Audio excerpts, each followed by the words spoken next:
The general characteristics of the CEF, and perhaps this is one of the most important slides for those of you who are not really familiar with the 10T program.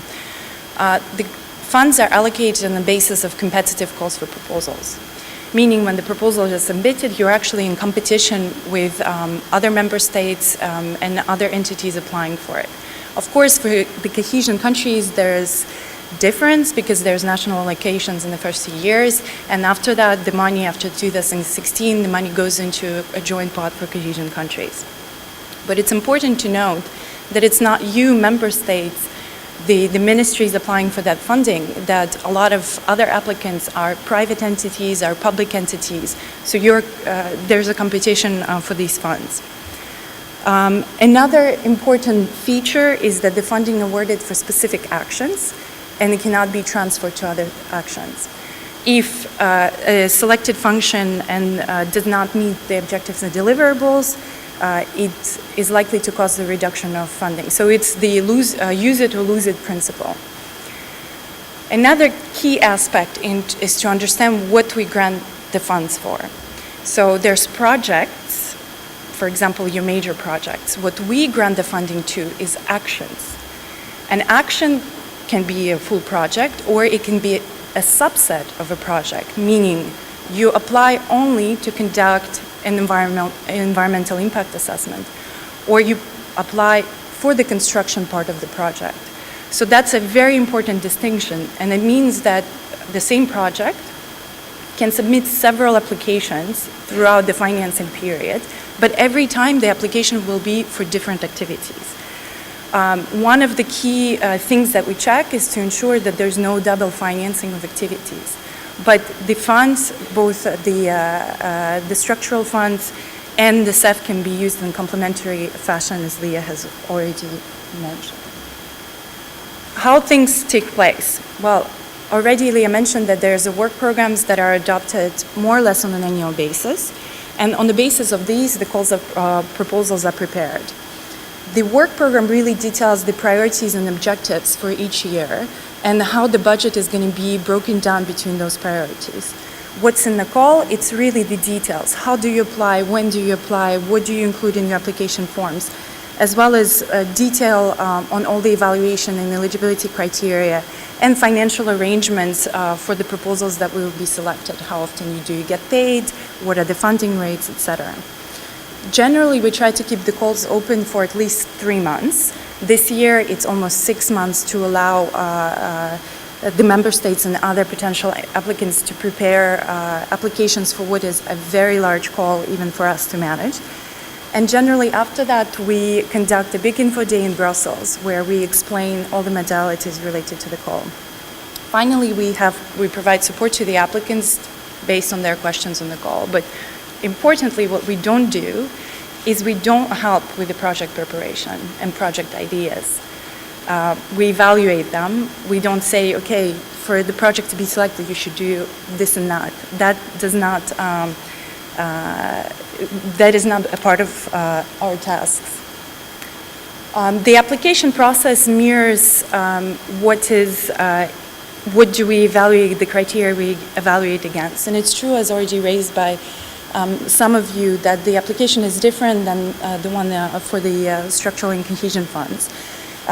It is to be done through TENTEC, which is a specific information system developed for management of 10T funds, where in the initial part, in Part A, we look for basic information about who is the applicant, what is the project, where it takes place. We look for some other administrative information. We look for information of whether the project is compliant with environmental law, with state aid law, with public procurement. And then Part D is really where the project gets to shine and explain why they should receive CEF funding. Important to note about the principles that we use for the evaluation proposals is that we assess strictly what is in the application. This is the basis. If it's not in the application, we cannot evaluate it. And for all projects, there's the same award criteria that are applied in a consistent fashion. I will focus just on a few of these steps that are important for you. First of all, obviously, we have to make sure, there we go. we have to ensure that your proposal is in line with the formal requirements. And that means, has it been submitted in deadline? Is it the whole proposal? Have we received everything? And have the applicants actually approved it? And that's where some of the proposals can drop out already. The next step is checking eligibility criteria and also whether the applicants have the financial and operational capacity to carry out the project. There's a specific exemption for public bodies, so those of you coming from ministries and managing authorities don't really have to worry about that one.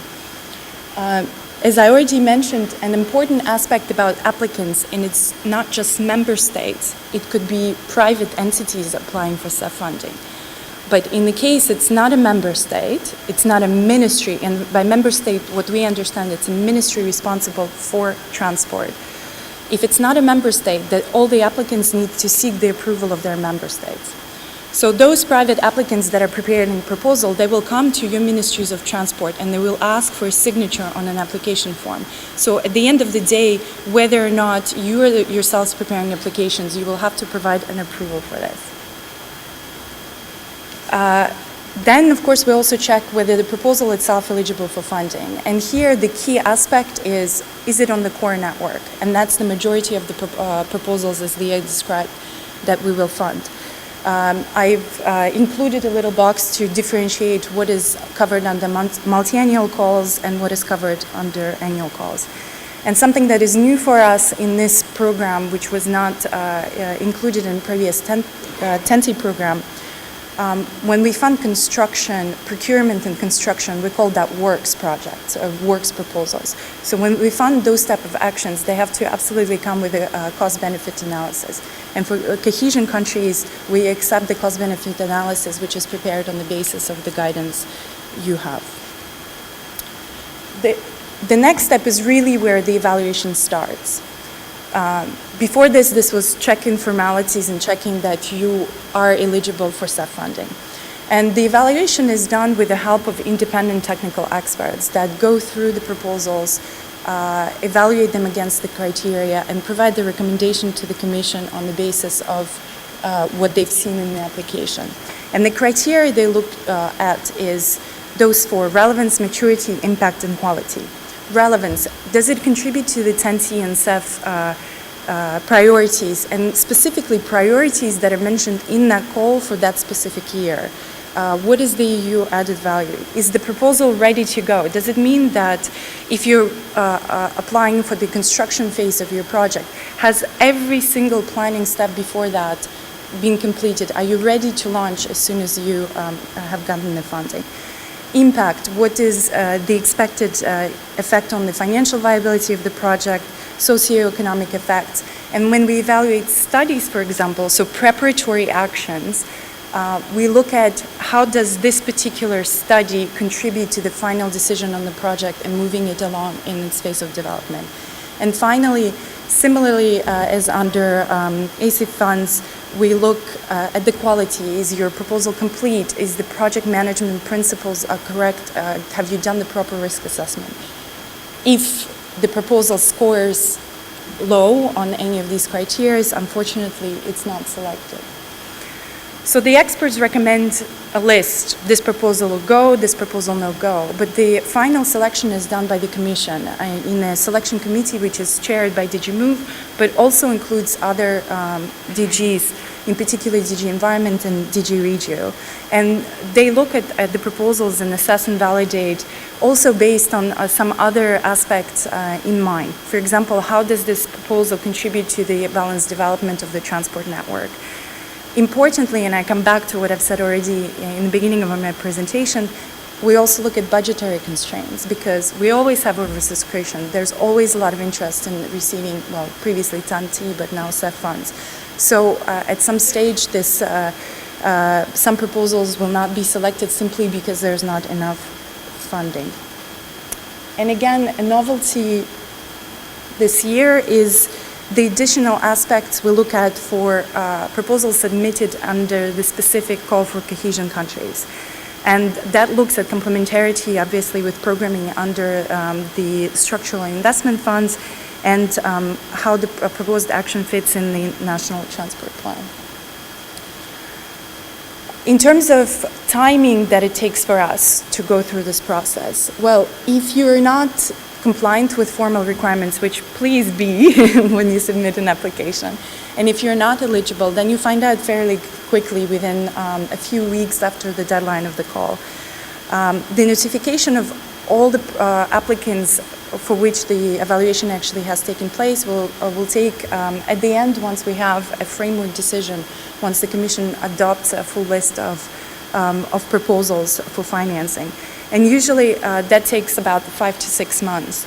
And that, of course, is not the last step for the successful applicants. This is where they start preparing a grant agreement, which outlines the activities, milestones, objectives of the action. We previously did it, well, in 10T was a funding decision adopted by the Commission, but now it's actually an agreement signed by INEA and the beneficiary or beneficiaries of the proposal, and it implies a much lighter administrative process. So in principle, we should be able to conclude these agreements quite fast. Our time to grant, or our target for time to grant, is 9 months. So from the time the call closes until 9 months, you should have a signed agreement, and then your first pre-financing payment should happen 30 days after you've signed the agreement. So I stop there. Of course, if you have any question, I welcome them. And more information about the calls, including the calls for this year, are of course on our website.